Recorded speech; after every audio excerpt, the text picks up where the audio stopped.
അടച്ചുപൂട്ടിയത് ഇടത് ഭരണത്തിലാണെന്ന് മുസ്ലിം ലീഗ് സംസ്ഥാന secretary CP ചെറിയ മുഹമ്മദ് പറഞ്ഞു. KSU ആലപ്പുഴ ജില്ലാ സമ്മേളനം കായംകുളത്ത് ഉദ്ഘാടനം ചെയ്ത് സംസാരിക്കുകയായിരുന്നു അദ്ദേഹം. സ്വന്തം മണ്ഡലത്തിൽ 8 സ്കൂളുകൾ അടച്ചുപൂട്ടിയ മുഖ്യമന്ത്രി പിണറായി വിജയൻ സ്വന്തം വീഴ്ച UDF-നുമേൽ ചാരേണ്ടെന്നും മുസ്ലിം ലീഗ് സംസ്ഥാന സെക്രട്ടറി CP ചെറിയ മുഹമ്മദ് ആരോപിച്ചു. ഒരു മണിക്കൂറും വിട്ടുനിൽപ്പും നേടുന്ന പത്രസമ്മേളനത്തിൽ പല കാര്യങ്ങളും ഞാൻ സംസാരിച്ചിട്ടുണ്ട്. പക്ഷെ അതിലൊന്നും ഞാൻ കിടക്കുന്ന ഒറ്റ കാര്യമേ ഉള്ളൂ. അദ്ദേഹം പറഞ്ഞു, അവരുടെ ഗവൺമെന്റ് വരുന്ന സമയത്ത് സ്കൂളുകൾ അടച്ചുപൂട്ടുന്ന ലിസ്റ്റാണ് ഇവർ കിട്ടിയത്. രണ്ടാമത്തെ കാര്യം പറഞ്ഞത് പാഠപുസ്തകം ഫോട്ടോസ്റ്റാറ്റ് എടുത്തു കൊടുത്തു.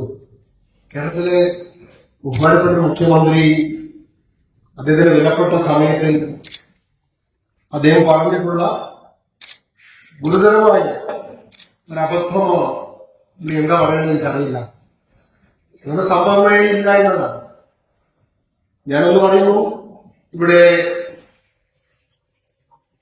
പ്രബുദ്ധമായ കായംകുളത്തെ പ്രബുദ്ധമായ ജനതയോട് പറയട്ടെ, കേരള സ്കൂൾ അടച്ചുപൂട്ടിക്കൊണ്ട് ഈ ഗവൺമെന്റിന്റെ കാലത്ത് പിണറായി വിജയൻ മുഖ്യമന്ത്രിയായ സമയത്ത് കേരളത്തിൽ ഉണ്ടായിരുന്ന 344 ഏകാന്ത വിദ്യാലയങ്ങളാണ്.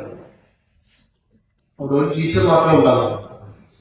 അത് മലമടക്കുകളിലാണ്, അത് മലയോരങ്ങളിലാണ്, കുടിയേറ്റ പ്രദേശങ്ങളിലാണ്. ഏകാധ്യാപക വിദ്യാലയങ്ങൾ 344 വിദ്യാലയങ്ങൾ 339 എണ്ണം കൂട്ടിപ്പോയി. തലശ്ശേരി സബ് ജില്ലയിൽ 4 വിദ്യാലയങ്ങൾ പൂട്ടിയതും ഇടതു ഭരണത്തിലാണ്. ഭിന്നശേഷിക്കാരായ കുട്ടികളുടെ 38 സ്പെഷ്യൽ സ്കൂളുകൾ അടച്ചുപൂട്ടിയതും ഈ ഭരണത്തിലാണെന്നും CP ഓർമ്മിപ്പിച്ചു.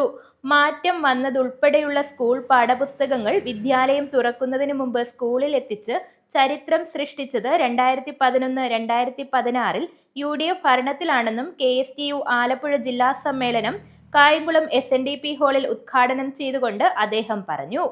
ജില്ലാ പ്രസിഡന്റ് അഷ്റഫ് കുഞ്ഞാശാൻ അധ്യക്ഷത വഹിച്ചു. മുസ്ലിം ലീഗ് ജില്ലാ general secretary advocate H Basheerkutty മുഖ്യപ്രഭാഷണം നടത്തി.